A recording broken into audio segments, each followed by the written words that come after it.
All right. I'm doing part two to the power of detachment.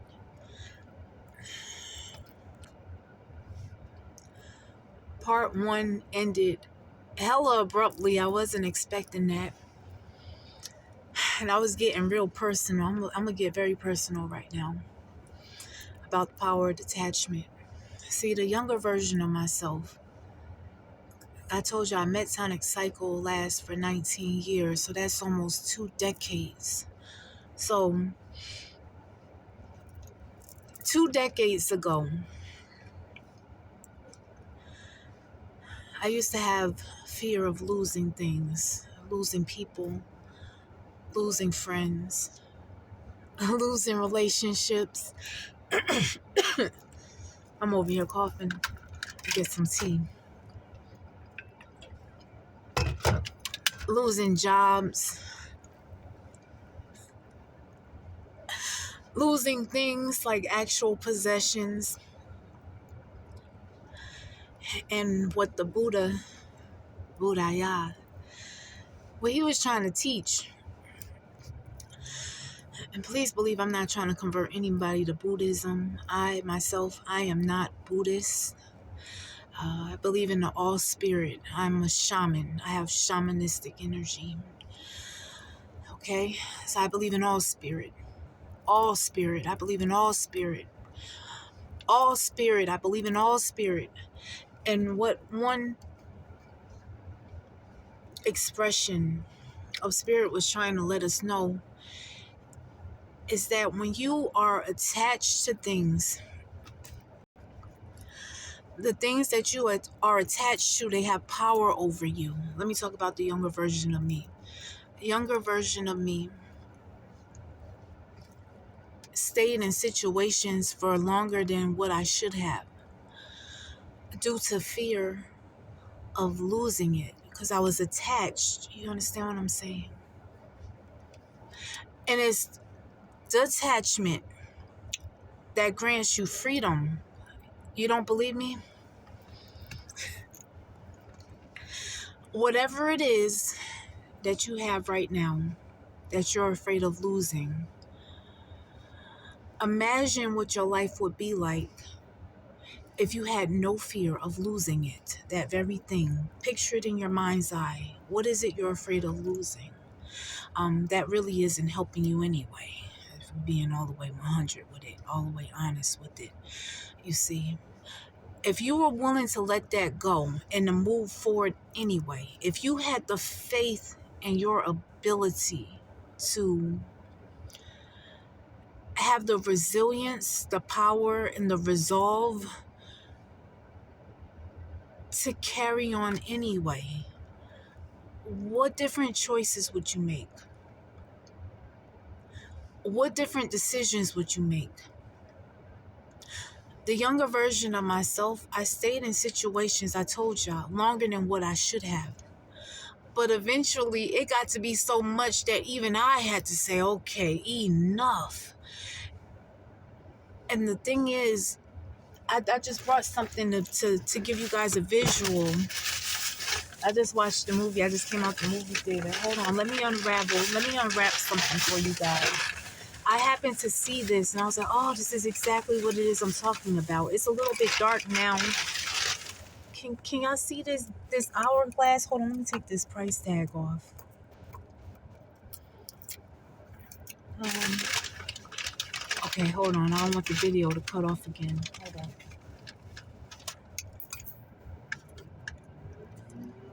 Y'all see this hourglass? It's like time we can't get back.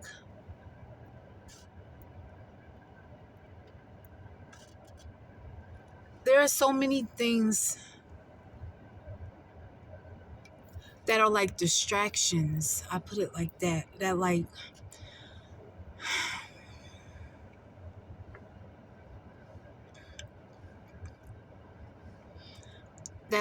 How do I put it? Okay, I then lived through another metonic cycle.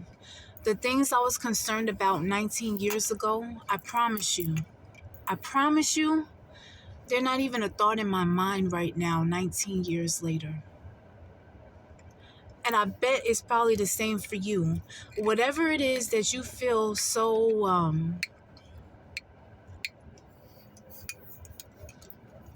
tied to, so adamant about, so strongly about, now,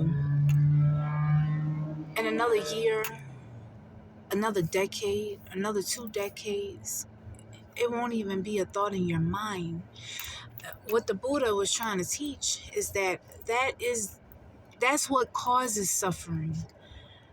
Having that fear of loss.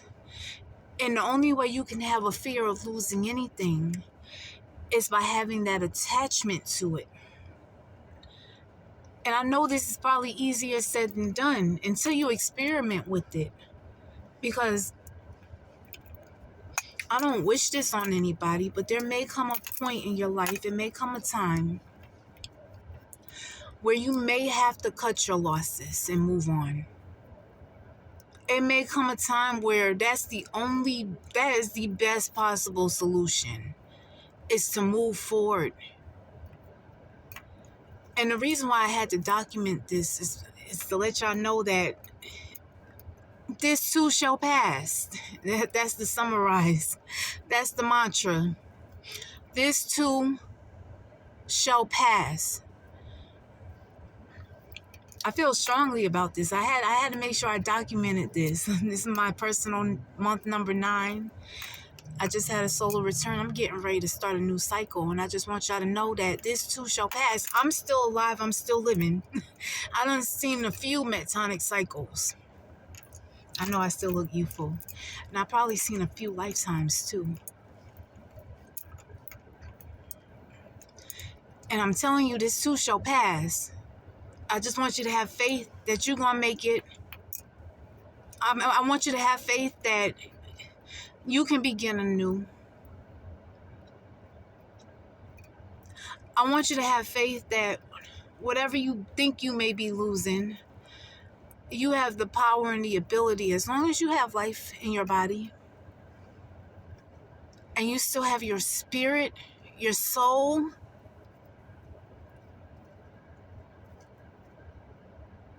your vitality, your vital life force energy, as long as you have that, I promise you, you can get it all back.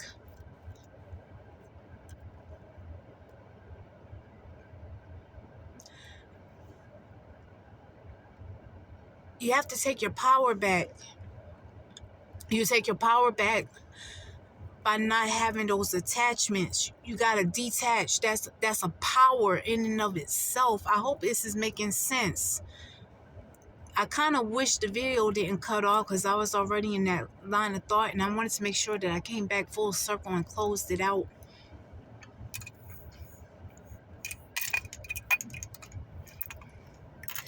This too shall pass. The one thing I can guarantee you for sure, based off of what I have seen through personal experience and through life, is that everything is ever changing. So whatever situation, whatever circumstance you may find yourself in, keep on living. I assure you, it's gonna change.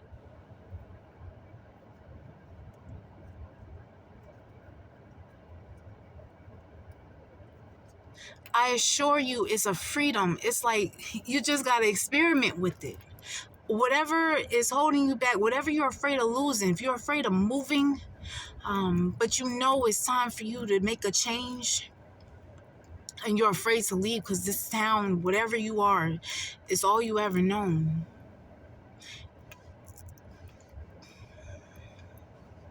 The only way that you can cast off that fear is to be willing to get up and go. I mean, use this advice, with wisdom and discernment. Sometimes we stay in situations, we stay in circumstances, we stay in relationships. This is me talking to younger me. We stay in places that we know we shouldn't be for longer than what we should. Why? because we're attached and we're afraid to detach and see what could happen if we were to choose a different path. And I'm just here. The homies done called me the auntie. And so it appears I don't live long enough to become auntie. And auntie is telling you it's going to be okay. This too shall pass. But one way to really take your power back is to detach. It's hard to deal with a person who's willing to cast everything off, leave with the shirt on their back if they have to. But you will not have power over me. You understand? I really mean that. I don't even know why I had to say it like that. I feel like maybe somebody had to hear it just like that. I don't care if you gotta go with the shirt on your motherfucking back. If you ever had the ability to get whatever it is that you have right now, I guess I'm talking to ladies. I guess I'm talking to anybody who's in a situation where you know you're not supposed to be there, but you're afraid to leave. I don't even know why. Cast that fear off and move where you need to be.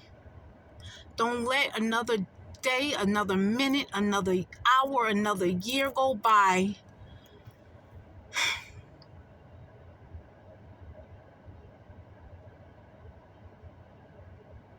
without walking in your power and doing what you need to do.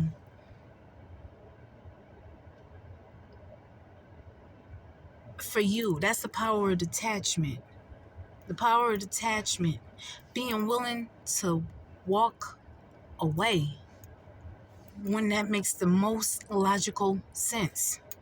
And having a faith in your own self, your own spirit that resides within you, that you are going to be okay. You're going to make it through. I really mean that. That's one lesson that I really had to learn.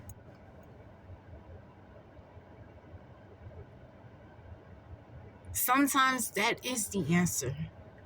Keep moving forward. I mean it. I mean it. I mean it. Keep moving forward. All right. I'm signing in, out, above, beyond, below, beneath, underground, all around, uptown, downtown, midtown, here, there, anywhere, everywhere, nowhere, past, present, future. I've been through a lot and I'm still here. I'm still standing. I'm still living. I'm still breathing. I ain't no better than anybody else. If I'm still living, God damn it, you can still be living too. If I can make it through it, you can make it through it too. I mean that.